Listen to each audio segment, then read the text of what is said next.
So why are we at a pivotal moment in China's economy? I think primarily because we're at a point both at the overall economy and at the individual company level where the low-hanging fruit has been picked.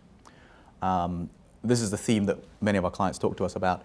And essentially, if you take it at the aggregate level, what's happening is that the Chinese economy as well as Chinese companies need to chart a new future. They need to essentially invent the future.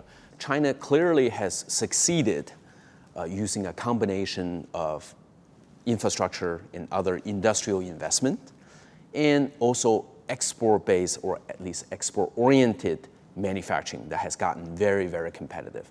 But going forward, the role of government perhaps has to change or be modified somewhat. How can China continue to transform itself into the next stage? We're shifting really from an era that I would call the brute force era. Whenever you had a problem, you just threw more people at it and you solved it. Now we're moving to an era where efficiency is much more important, whether it's efficiency in how you use labor or efficiency in how you use capital. This has enormous implications for employers.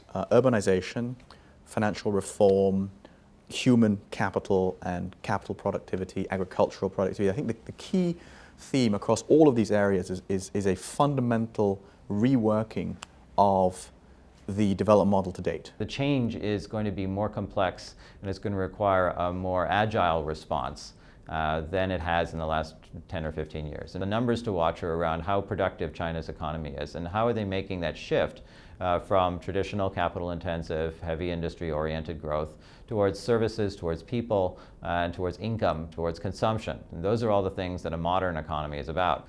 So that's the real challenge for China, is how does it govern the winners and losers of this new game in town?